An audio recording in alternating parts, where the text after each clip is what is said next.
Buen día chicos, esta es la tercera semana de clases. Les dejo su tercera clase explicada, ¿verdad? Sobre metabolismo bacteriano. Ustedes en su agenda número 3, su tarea es sobre esta misma asignación, esta misma clase. Entonces vamos a iniciar meramente pues aclarando lo que es el metabolismo bacteriano, por qué es importante, cómo obtienen la energía y todos los fenómenos que se dan. Entonces aquí les puse el metabolismo bacteriano. ¿Qué es eso? Es el proceso esencial que toda bacteria necesita elaborar, que toda bacteria necesita hacer. ¿Por qué? Porque mediante el metabolismo obtiene energía y nutrientes para poder vivir y para poder reproducirse. La bacteria, si no hace el metabolismo, simplemente no tendría razón de ser. Entonces, ahí les puse cuáles son las necesidades metabólicas. Es imprescindible de que nosotros comprendamos qué es el metabolismo y según eso entendemos que ellas necesitan producir nutrientes y necesitan producir energía. ¿Para qué? Para vivir. Es como nosotros, si nosotros no nos alimentamos, ¿de dónde vamos a obtener la energía? Y si no tenemos energía, ¿cómo va a funcionar nuestro organismo? Y si nuestro organismo no funciona, no estaríamos vivos. Entonces, igual aplica para ellas. Recuerden que aunque sean bacterias, son seres vivos. Entonces, aquí les puse, vamos a hablar primeramente de la nutrición. La nutrición es el proceso mediante el cual los seres vivos, en este caso aplicada a las bacterias, toman u obtienen sustancias químicas del medio en el que ellas están viviendo o reproduciéndose.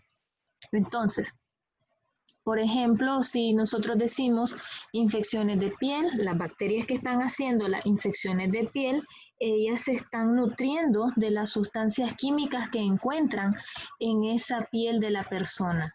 Entonces, igual aplica en esta definición cuando yo les estoy dejando ahí sustancias químicas.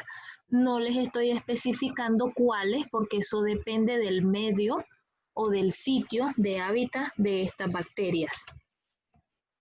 Les puse, esa parte que está en el cuadro café es la nutrición bacteriana y después les dejo un interrogante, ¿qué son los nutrientes? Son sustancias que se emplean en la biosíntesis, biosíntesis o producción de energía. Cuando decimos bio, vida, síntesis, producción, entonces producción de la vida. ¿Cómo ellas pueden mantener la biosíntesis? ¿A través de qué? De la energía. Entonces, ¿para qué necesitan los nutrientes? Ahí se los dejé en el recuadro amarillo. Es necesario para el crecimiento y desarrollo de las bacterias. Así que la nutrición es un proceso elemental que obviamente se tiene que dar en el metabolismo bacteriano para que éstas puedan desarrollarse, puedan crecer, puedan vivir y puedan multiplicarse. Entonces, aquí les dejo en la siguiente, ¿qué necesitan las bacterias de nutrientes para vivir? Las bacterias deben obtener o producir carbohidratos, aminoácidos procedentes de las proteínas, los carbohidratos procedentes de lo que es el carbono, el nitrógeno, el hidrógeno y el oxígeno, y los lípidos, que prácticamente los lípidos son las grasas. Entonces las bacterias deben obtener o producir todas estas para poder tener nutrientes esenciales para su supervivencia. Ahí les puse las necesidades para su crecimiento, cuáles son el carbono, el nitrógeno, esas dos van incluidas en carbohidratos. Energía va incluido obviamente en carbohidratos, aminoácidos y lípidos. Necesitan, si ustedes se fijan, necesitan las mismas sustancias importantes que necesitamos nosotros como seres humanos para vivir. Nosotros necesitamos carbohidratos, nosotros necesitamos aminoácidos, las proteínas, necesitamos grasa, los lípidos. Entonces, ellas no son la excepción. Necesitan para su crecimiento nitrógeno, carbono, energía y por supuesto agua. Entonces, esos son componentes elementales para el crecimiento, estos que están en esta columna, y estos elementales para producir energía. Entonces, aquí les puse también necesitan macronutrientes y necesitan micronutrientes, que en estas, las macronutrientes, tenemos de primer lugar los carbohidratos, son moléculas grandes, moléculas pesadas. Necesitamos proteínas, necesitamos lípidos o grasas, necesitamos agua para que ellas puedan terminar de desarrollarse y de crecer, necesitan fosfatos, necesitan sulfatos, necesitan estos cationes elementales, el potasio, el calcio, el magnesio, el hierro. Eso entra como macronutrientes. Micronutrientes que necesitan todos los cofactores enzimáticos, el cobalto, el zinc, el cobre, manganesio, el moderato, por lo menos esos compuestos químicos que necesitan para poder subsistir. ¿Cuál es la diferencia entre macros y micronutrientes? Tiene que ver con la magnitud del peso molecular de las moléculas, tiene que ver también con la parte elemental o esencial que tenemos entre los macros y los micros. Los macros son moléculas importantes, elementales, esenciales que necesitan las bacterias. En cambio, los micronutrientes son que no todas lo necesitan para vivir. Es decir, no todas las bacterias necesitan el zinc, el cobre, el manganeso, el moderato para poder desarrollarse. Requiere de mayor utilización, de mayor consumo de los macronutrientes como estos para que ellas puedan desarrollarse y subsistir. Aquí en esta lámina les dejo meramente, ¿verdad?, los factores de crecimiento. ¿Qué factores necesitan las bacterias para poder cumplir su metabolismo? Necesitan vitaminas, no se asusten, necesitan, por ejemplo, el complejo B, necesitan, por ejemplo, la vitamina C para poder desarrollarse. No todas, pero sí necesitan vitaminas para poder subsistir en sus medios. Por ejemplo, la vitamina C, ácido ascórbico, permite un medio ácido y hay ciertas bacterias que necesitan ese tipo de medio para subsistir. Aminoácidos esenciales, eso significa la doble A que les estoy dejando, AA, aminoácidos esenciales. Requieren o necesitan de las bases púricas y pirimidínicas, que prácticamente pues lo que son las bases púricas y pirimidínicas son parte del ADN.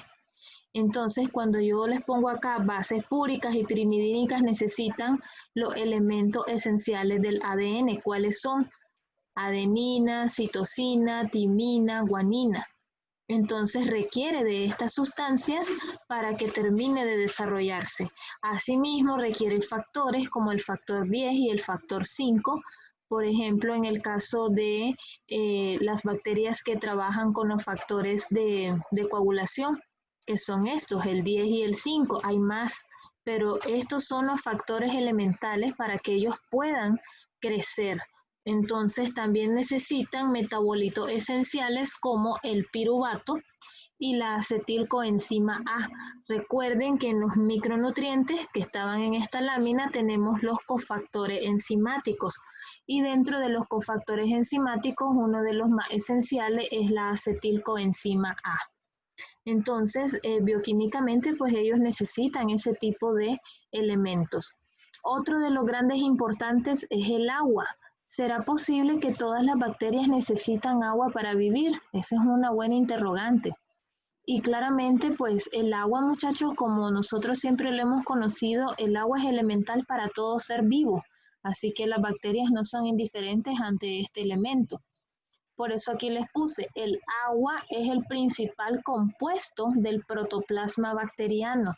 Así de que tenemos que tener en consideración que las bacterias necesitan agua para vivir, necesitan agua para su componente principal en el protoplasma. Es el medio donde se dan las reacciones biológicas bacterianas, así que es elemental que requieran de agua. Otra cosa, permiten la hidratación de la bacteria. Permiten de que ésta no esté con problemas de deshidratación, que mantenga el adecuado funcionamiento y comunicación entre los organelos que tiene.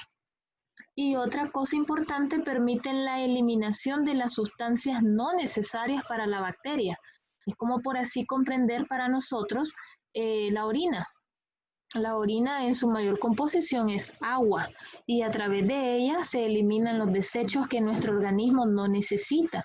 Entonces, de igual forma, la bacteria necesita eliminar todos sus desechos a través de agua. Entonces, aquí les puse algo muy importante. Nosotros tenemos agua para la bacteria, ¿verdad? Agua para la bacteria tanto endógena como exógena. Recuerden que todo lo que es endógeno es todo aquello que está internamente y todo lo que es exógeno es todo lo que está por fuera. Por lo tanto, nuestras bacterias pueden obtener agua endógena, que es la interna, la que está en el protoplasma. ¿De dónde va a proceder? Procede de la oxidación y reducción. Procede de estas reacciones químicas constantes que está teniendo la bacteria. Entonces va formando parte de su composición interna. Entonces de ahí procede esa agua. El agua exógena, ¿de dónde procede? Procede del medio donde se está desarrollando. Por ejemplo, encontrar el vibrio cólera, la bacteria del cólera, la encontramos en medio acuoso, la encontramos en las aguas contaminadas. Entonces ahí ese es un medio en el cual ella se está desarrollando y claramente pues el agua es un medio donde nosotros nos vamos a contagiar si la consumimos. Entonces ahí tienen ese ejemplo y claramente a través de la difusión, el hecho de que ellas estén flotando en agua, estén en esas aguas contaminadas, etcétera, en esa agua ellos están también absorbiendo. Entonces, ¿a través de qué? A través de su membrana y su pared celular hacen difusión. Entonces, por eso ahí les puse, procede del medio donde se están desarrollando y obviamente pues van a hacer difusión, por eso difunde. Entonces, ahí tienen ustedes que el agua es esencial para las bacterias.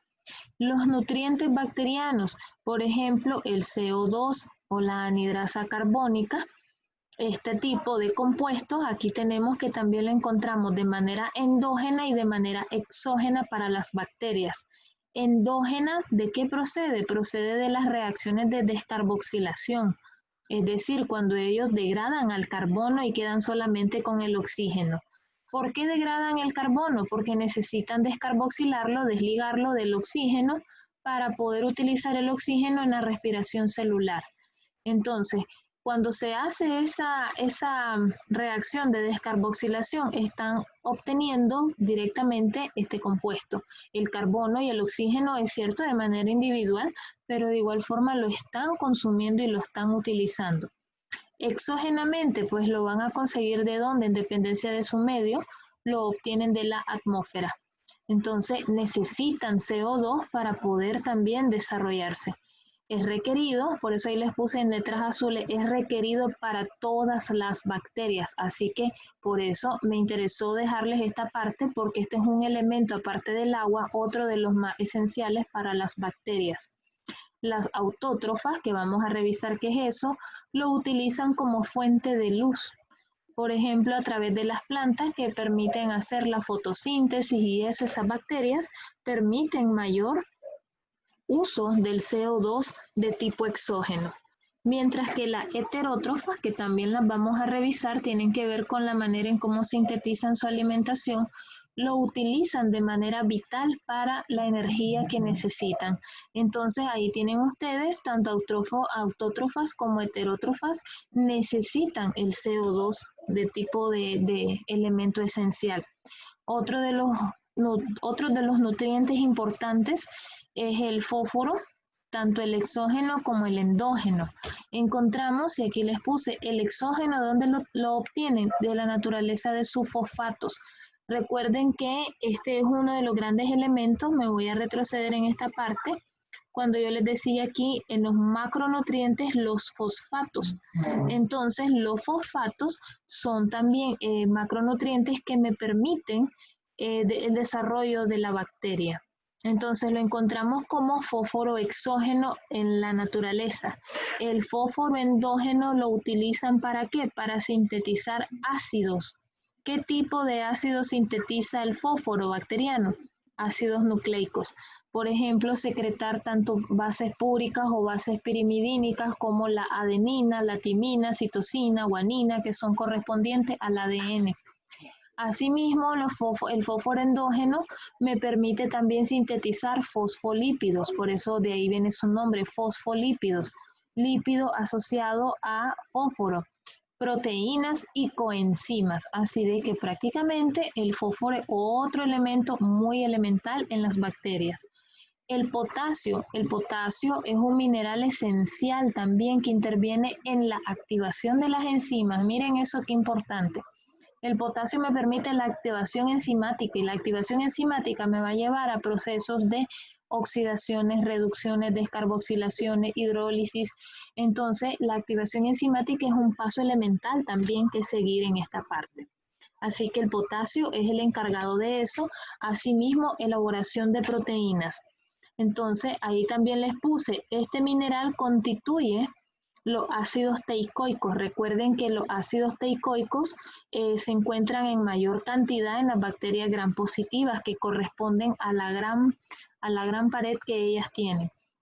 Entonces, para que ahí pues vamos conectando lo que vamos aprendiendo de la clase anterior. Les dejo otro elemento importante, lo que es el magnesio. ¿El magnesio para qué sirve para las bacterias?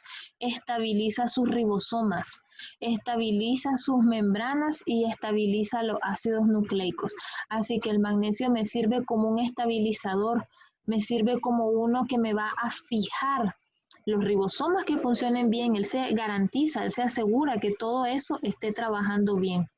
El calcio funciona como un cofactor para las enzimas como las proteinasas. Entonces, ¿qué es lo que hace? Prácticamente también me funciona como un cofactor para activación enzimática. Asimismo, también participa en participa en síntesis de proteínas a través de las proteinasas, que son las enzimas que me ayudan a sintetizar las proteínas. El hierro, muchachos, es también elemental. Participa en la respiración celular bacteriana.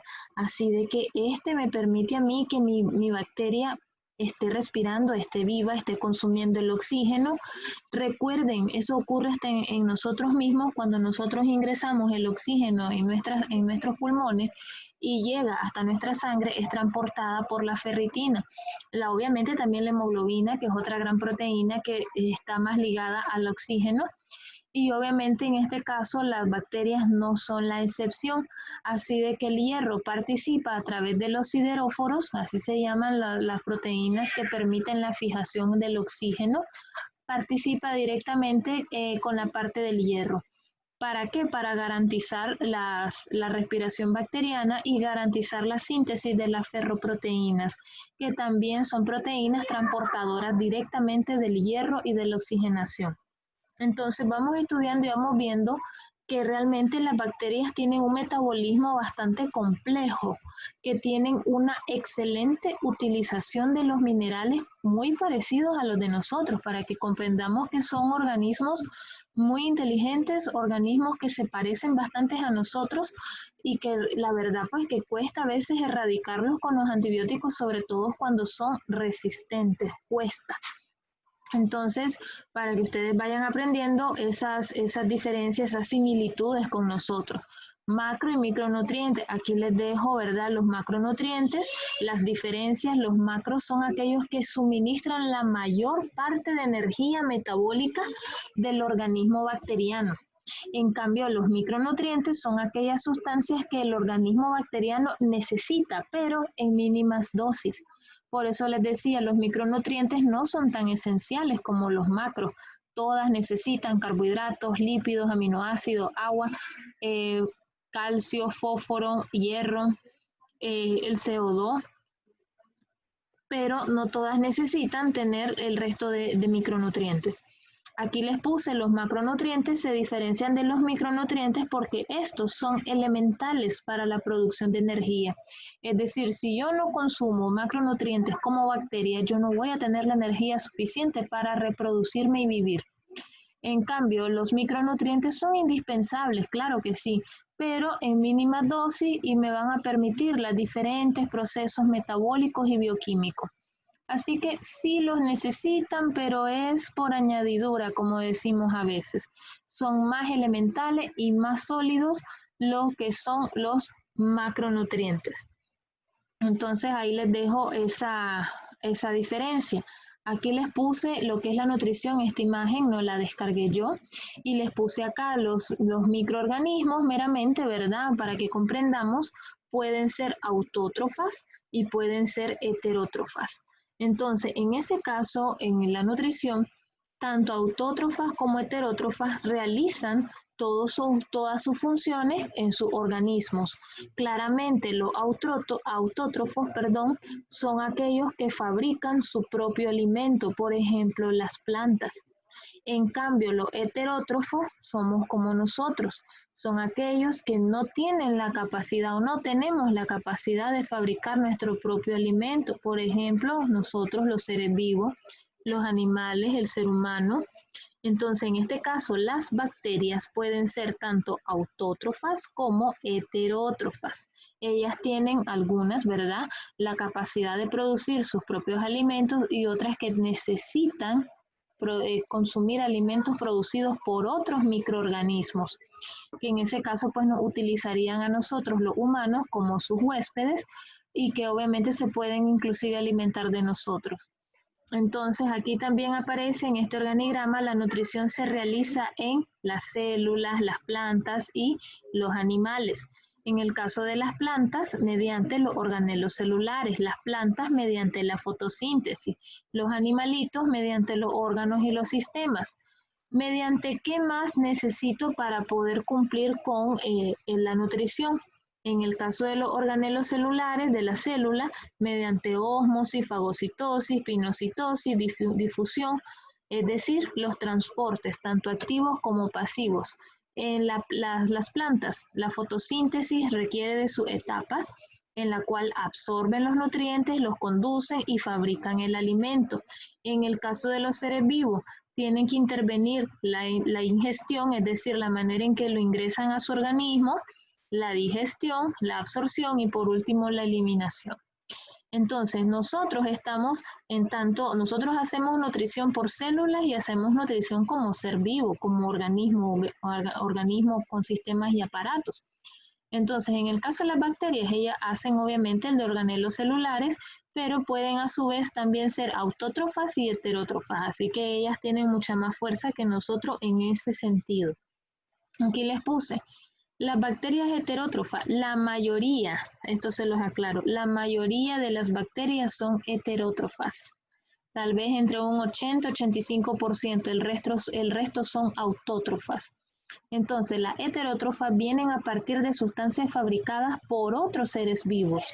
Suelen utilizar la energía solar o producto de reacciones químicas para poder sintetizar la energía. Y en este caso nosotros estudiamos bacterias saprófitas, simbióticas y parasitarias. En el caso de las saprófitas, aquí por eso se las abrí, las saprófitas son aquellas bacterias que se alimentan de la materia orgánica sobre la que viven. Igualmente hacen reciclaje de esta materia. Entonces ahí tienen, esas son las saprófitas. Por ejemplo, que yo les diga, Staphylococcus aureus funciona como saprófita. En nuestra piel se alimenta de nuestra materia orgánica, de nuestros desechos, se alimenta de ello y no nos causa enfermedad. Siempre y cuando no tengamos una alteración, porque cuando nosotros ya tenemos una alteración en la piel, por ejemplo, que nos hacemos un rascado, nos hacemos una lesión grande, empieza una pequeña llaguita, una pequeña úlcera, llegan nuestras mismas bacterias de estafilococo y pueden colonizar en el sitio, en el área, y generar una infección de piel. Entonces, en ese caso, mis bacterias saprófitas ya no son saprófitas, ya se volvieron patógenas, es decir, que pueden tener la capacidad de producir enfermedades. Tenemos las bacterias heterótrofas simbióticas, que estas son las que viven en simbiosis con otros microorganismos. Es decir, ¿qué significa simbiosis? Que ellas pueden tener una relación con otras, pero que se van a beneficiar de ellas, no le van a hacer daño. Por eso ahí les puse, viven en simbiosis con otro organismo en la cual ambos salen beneficiados. No te va a causar enfermedad, usted necesita de esas bacterias y las bacterias necesitan de usted. Como por ejemplo, igual aplicando Staphylococcus aureus, nosotros necesitamos bacterias que nos limpien los desechos de nuestra piel. Y claramente ellas necesitan alimentarse, entonces estamos en una simbiosis de ese tipo. Parasitarias. Las parasitarias, en este caso, toma el término de parásito en el sentido de que funcionan como huésped, pero realmente las bacterias no son parásitos, ¿ok? Quiero aclarar esa parte ahí. Entonces, las bacterias heterótrofas de comportamiento parasitario viven a costa de otros seres vivos, pero estas sí causan enfermedad o inclusive la muerte. Por ejemplo, en el caso de Staphylococcus aureus, que puede tener un comportamiento tanto saprófito simbiótico como un comportamiento parasitario que te puede enfermar. Entonces les estoy dando el mismo ejemplo aplicado a los tres tipos. En este caso, si yo tengo una lesión en la piel, una dermatitis, me estoy rascando, me hago una llaguita, esa llaguita se empieza a crecer, obviamente mis bacterias que eran buenas, entre comillas, ahora me están haciendo una lesión y claramente pues me voy a enfermar. Entonces, si yo no me trato la infección de piel, esta va a crecer, va a aumentar, las bacterias van a lograr entrar al torrente sanguíneo y me van a causar una septicemia, que es una infección generalizada, y me voy a morir. Entonces, en ese caso, ese es otro ejemplo del tipo parasitaria de cómo las bacterias pueden causar el daño alimentándose del huésped y claramente enfermándolo o terminando con su vida. Tenemos también las bacterias autótrofas. Estas crean sustancia orgánica a partir de otras sustancias, pero que sean de materia inorgánica. Entran los grupos de las cianobacterias, las bacterias verdes, las bacterias púrpura, entran en estas áreas.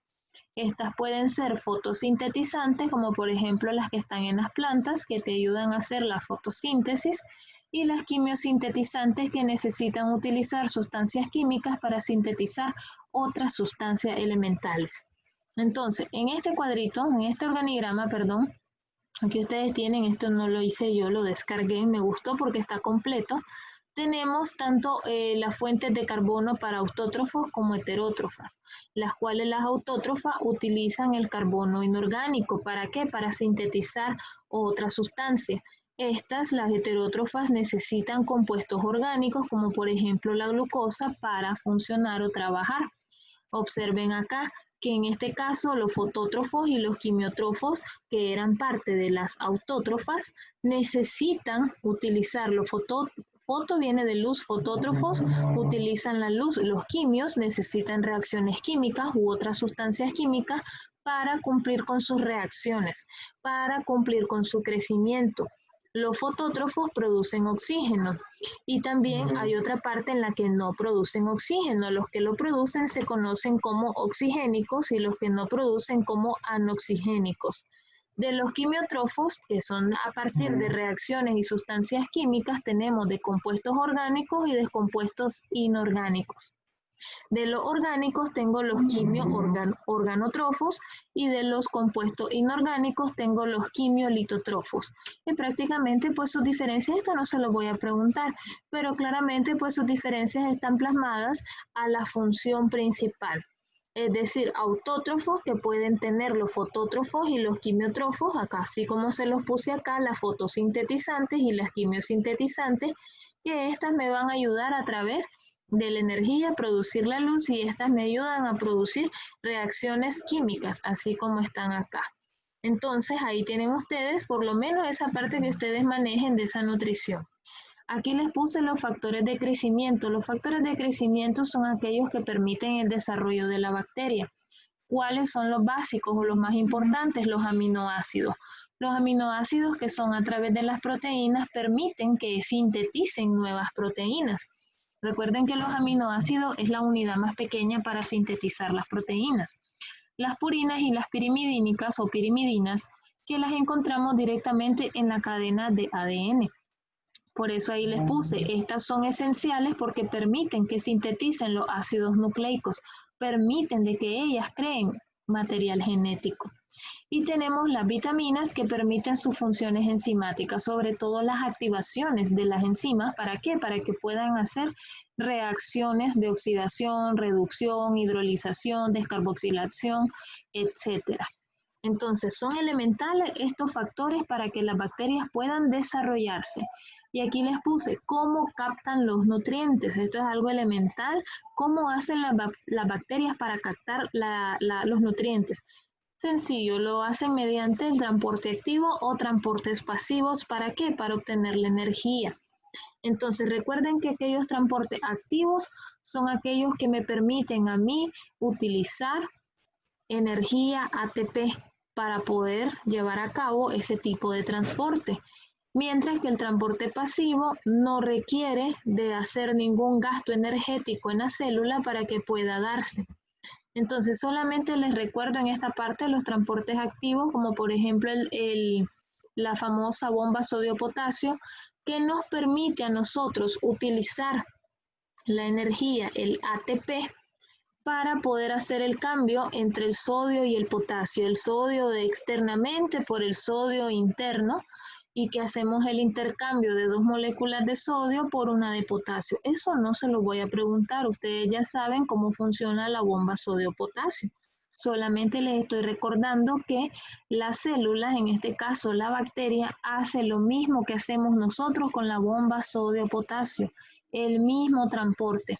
Necesita hacer reacciones de fosforilación para poder formar la molécula de ATP a partir del ADP y de un fósforo que necesita unirse esta acá para formar la molécula de energía de ATP, pueda pagarle al transporte, que en este caso es la proteína integral, y pueda hacer el cambio, pueda hacer el proceso de entre el sodio y el potasio. Entonces, recuerden nada más esa parte, eso no se lo voy a preguntar, solamente pues que ustedes estén claros, que ustedes manejen que tenemos nosotros el mismo mecanismo de transporte activo para las bacterias. De igual forma, el transporte pasivo, que es aquel transporte en la cual yo no necesito energía para poder funcionar.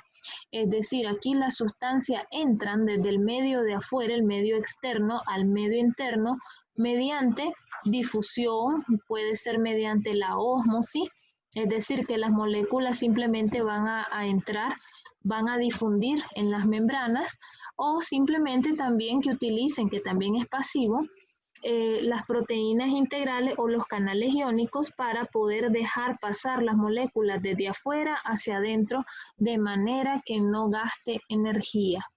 Entonces, para que ustedes ahí sepan esa parte, las bacterias actúan con los 2 tipos de transportes. Son muy inteligentes en el sentido de que se parecen bastante a nuestras células eucarióticas. Entonces, aquí les puse esto también, el metabolismo nosotros lo clasificamos en, de aquí viene el término de aerobios y anaerobios para los microorganismos. Entonces, el metabolismo puede clasificarse como aerobio y anaerobio. Cuando decimos aerobio, necesita o emplea respiración.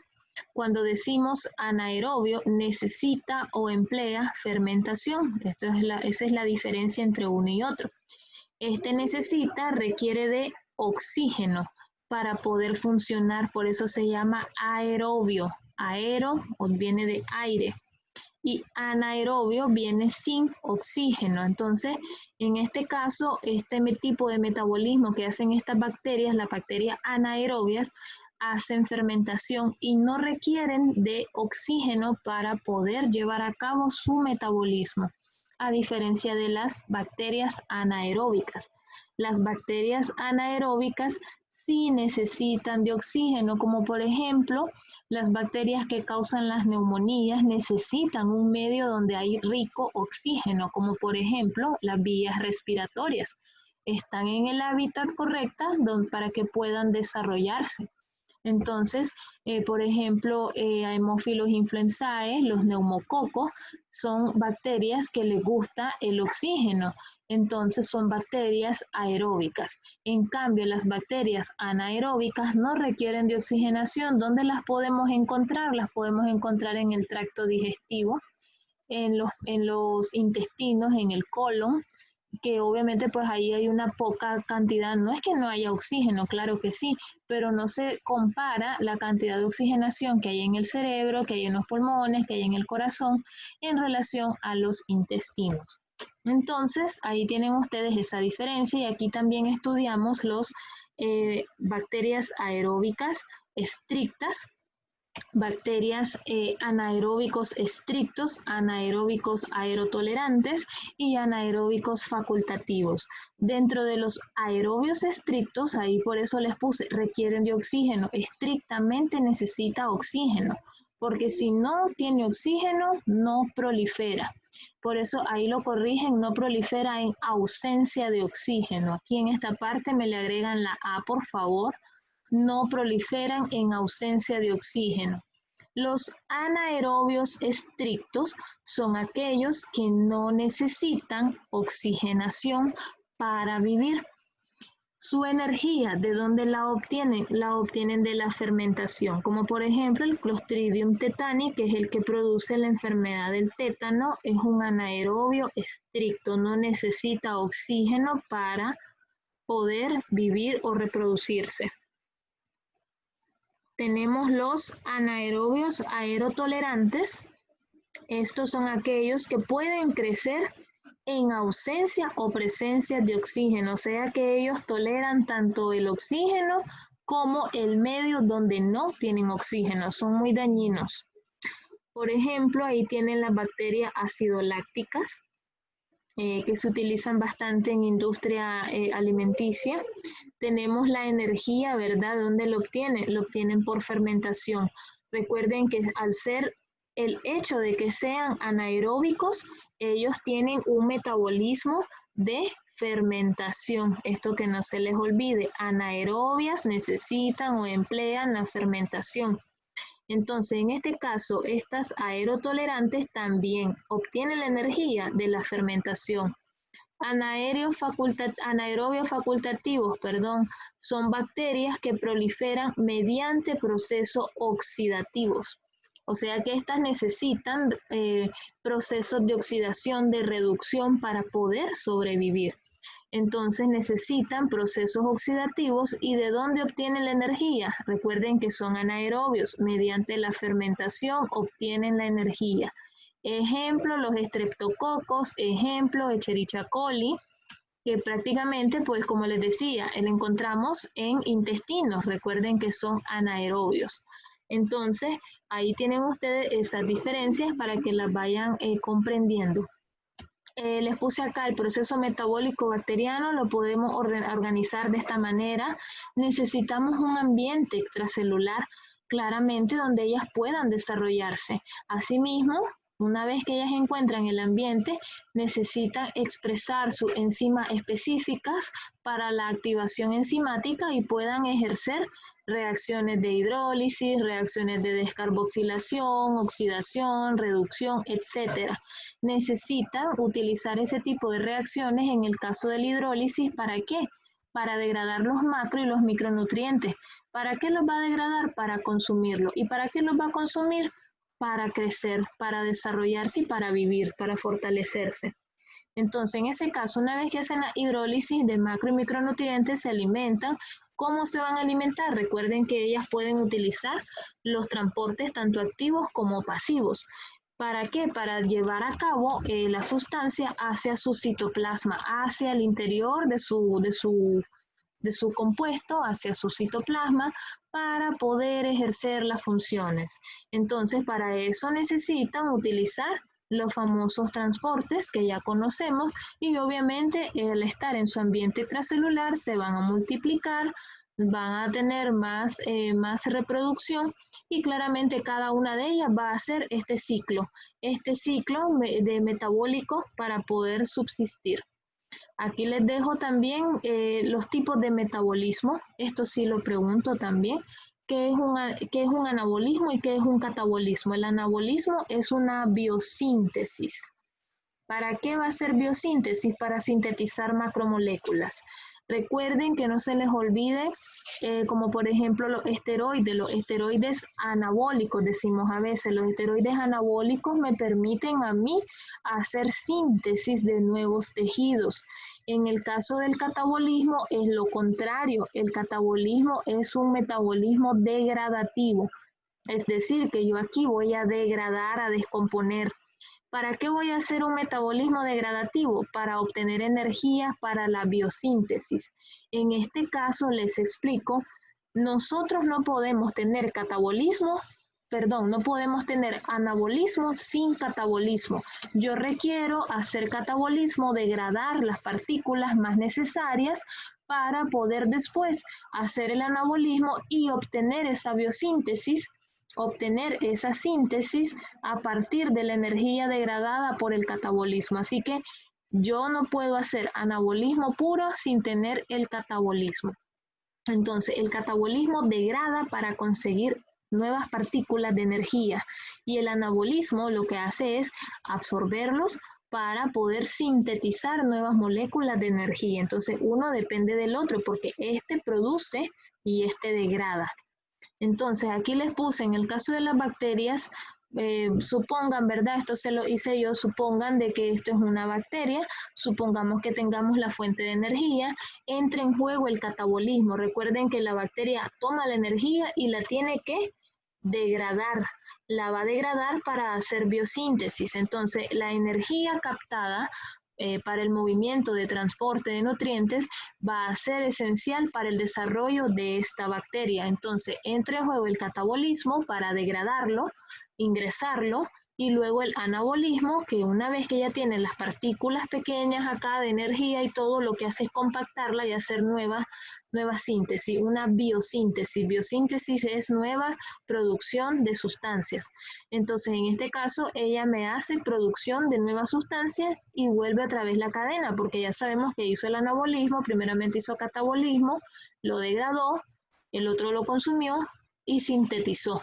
Entonces ya el anabolismo ya tiene, una vez sintetizadas las proteínas y todo eso, ya está listo para que usted tenga energía, en este caso la bacteria, para que ella ya tenga la energía suficiente. ¿Cómo la van a generar? Por eso aquí les puse metabolismo bacteriano. ¿Cómo generan el ATP? Bueno, las bacterias tienen acá producción de energía a partir de la glucosa. Eso es elemental, eso aplica igual para nosotros. De hecho, cuando nosotros hablamos de la famosa descomposición de la glucosa en nuestro organismo, la bioquímica, las bacterias cumplen lo mismo. Ellas necesitan partículas de glucosa para producir energía. ¿Qué tipo de energía es la que van a producir? El ATP, adenosín trifosfato. ¿Por qué se llama adenosín trifosfato? Miren, es un ciclopentano y que aquí tiene 3 moléculas de fósforo y una de adenosín. Por eso se llama adenosina o adenosín trifosfato. Entonces se genera mediante la fosforilación del sustrato. Necesitamos fosforilar el sustrato para que obviamente lo convirtamos en la famosa molécula de ATP. El ATP se genera mediante transporte de electrones, específicamente los electrones que van a unir y que me van a generar la pequeña cadenita de los fósforos. Hasta este momento este se conoce como ADP, que se llama adenosín difosfato, es decir, que solamente tiene 2 fósforos ligados. Necesitamos hacer una reacción de fosforilación del sustrato para poder hacer la composición de la molécula con triple fósforo.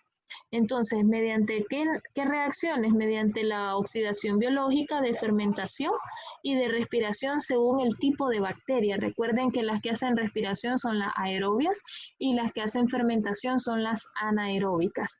Aquí tienen ustedes en el metabolismo bacteriano la oxidación biológica, que es lo que les estaba diciendo. Independientemente de que hagan fermentación o que hagan respiración como las aeróbicas, ellas van a hacer una formación de piruvato, que es la glicólisis o glucólisis, es lo mismo, el ciclo del ácido tricarboxílico y la fosforilación oxidativa. Cualquiera de los 3 caminos que utilice la respiración lo está llevando a producir energía. Y en el caso de las anaeróbicas, a través de la fermentación pura, utilizando el metabolismo, ¿verdad?, va a llegar, sobre todo el anabólico, va a llegar a elaborar la síntesis o elaborar la molécula de energía.